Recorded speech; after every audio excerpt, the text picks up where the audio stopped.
Hey everybody, so today we're going to be talking about pregnancy brain. My labor and delivery story and how it correlates with why I only have C-sections. The important thing about this is that I hope you have an open mind. Some people don't like C-sections, cesareans. Totally understandable. It's not the natural way to have a kid. And sorry if you hear the TV and my 2-year-old are over there watching TV because she decided not to take a nap today.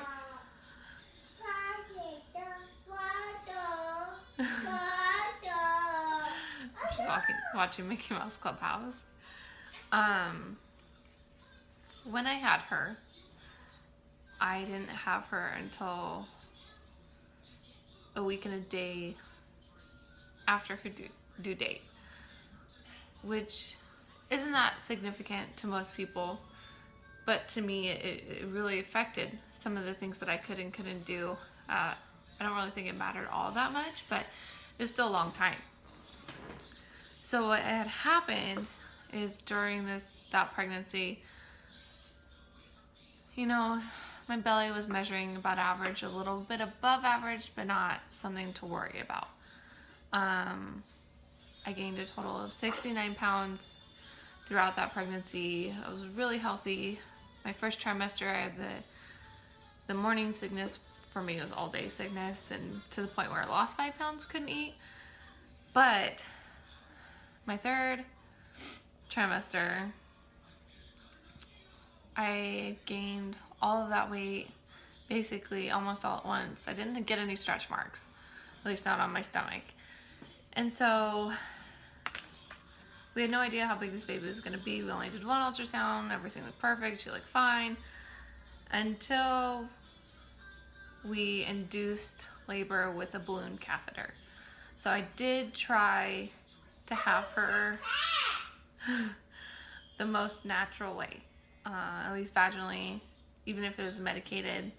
I was gonna try. I knew I had no pain tolerance. That's what it is. I had no pain tolerance, no way to deal with pain. I played collegiate volleyball, and I've thrown out my back, I've dislocated my knee, I've done those things, but this was nothing nothing compared to what labor feels like. I popped out the balloon catheter the same afternoon that I had gotten it, so it definitely triggered my labor. It was like, okay, let's go. Around 9 o'clock at night, my spouse decided to tell me that they were coming really close and that we needed to go to the hospital. I thought I was handling it just fine at home, but apparently he didn't like me in pain, like the moaning and the oh my gosh. And then, okay, so I timed it when he started saying it. I was like, yeah, it's 2 or 3 minutes apart, but it wasn't horrendous pain. But yeah, but what really triggered the pain was the anxiety. I lost control of my coping. And so once we got to the hospital, I couldn't deal. I was in full-blown panic mode.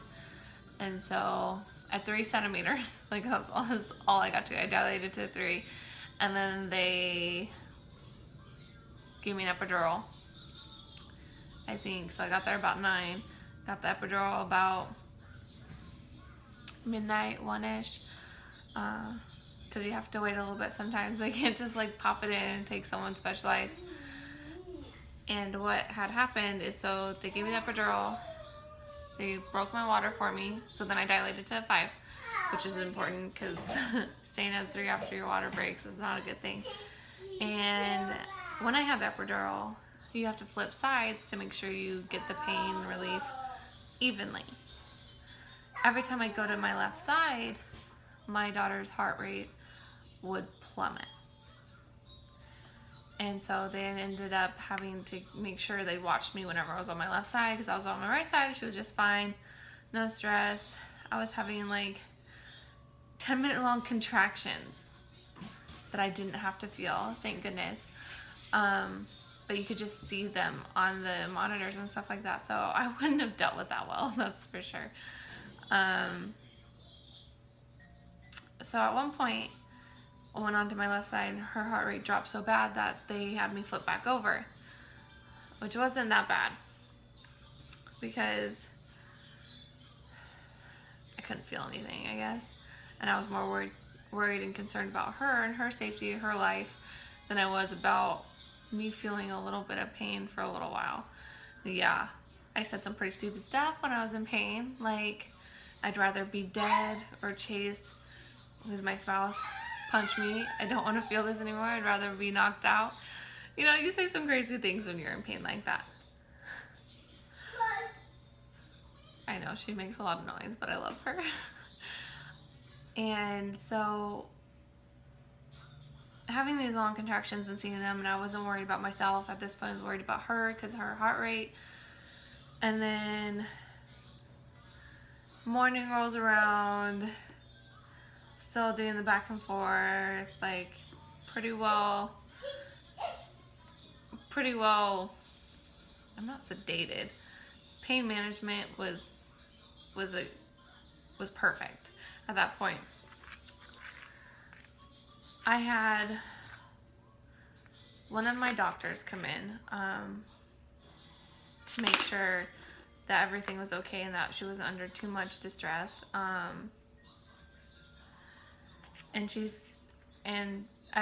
This lady is amazing at her job. She has been doing her job for a very long time. She helped my mom give birth to 3 of us, including me, her kids, and she helped Adelaide. But the problem was, she came in and she wanted to watch Adelaide. She wanted to watch the heart rate.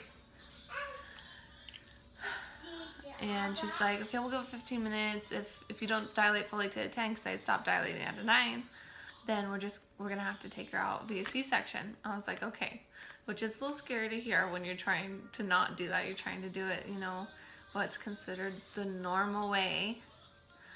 And less than a minute goes by and she says, no, we have to take her out right now. That's scary. That's really, really scary. So I had an emergency C-section. And you know what?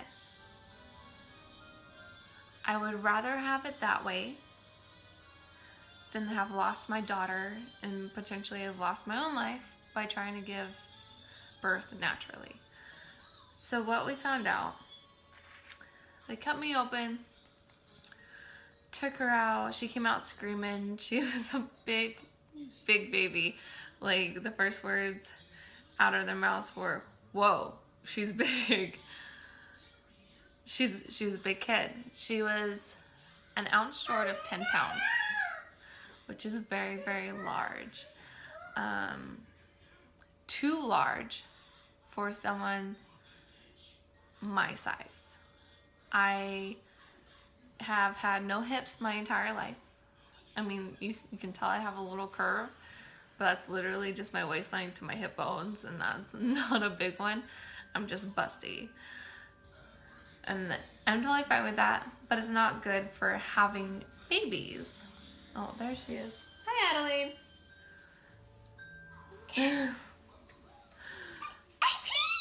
Yeah, you are pretty.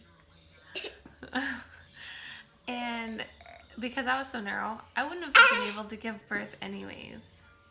Hi. Yeah. Hi. Yeah. You want to say hi? Yeah. I wouldn't have given birth to this beautiful little girl anyways, because she would have been too big. And I was too small.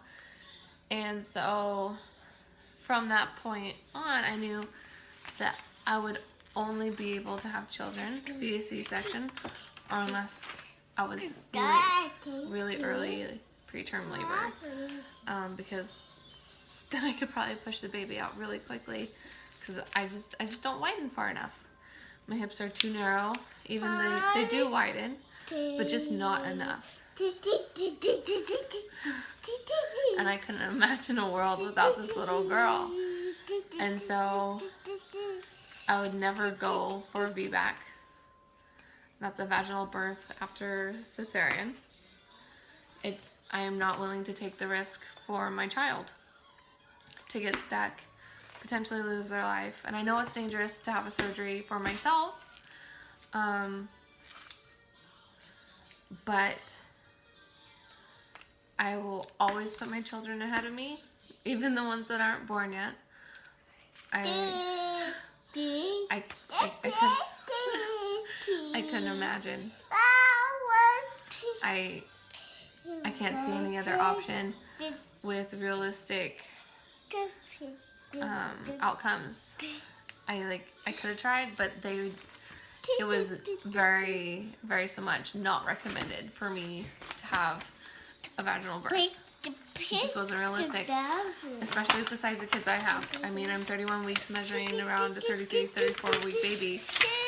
That means he's already 4.5 pounds where he's supposed to be only 3 1/3. It's a bumblebee. And so it was never my preferred method. Bye. Bye. Hi. Hi. But Adelaide, no touch, please. But I see it as worth it. Always will be worth it. I'm lucky I can conceive. I am so lucky to have the kids that I've been blessed with. The one that's not born yet, the little man, and my daughter. I'm so blessed. They are nothing short of miracles. And so I will do what it takes to make sure that they are safe. And honestly, the C-section saves my life too, because I would originally probably die in childbirth, and that would have been the end of me and the end of my daughter. And so I'm lucky to be in a time where I can actually get this done in a relatively safe manner. All surgeries have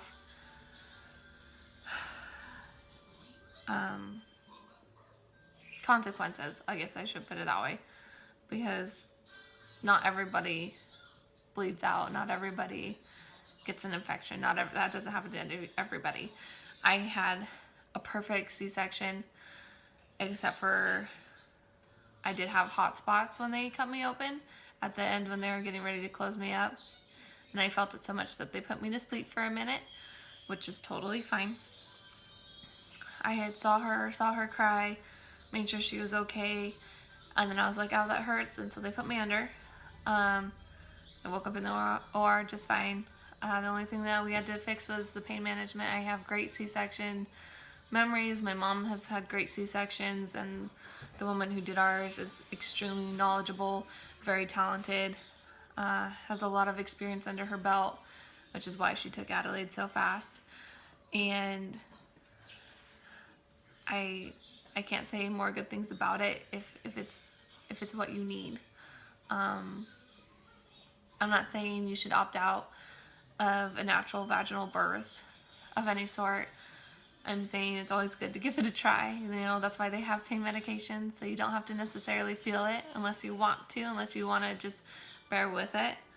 Because some of them do have side effects on newborns, but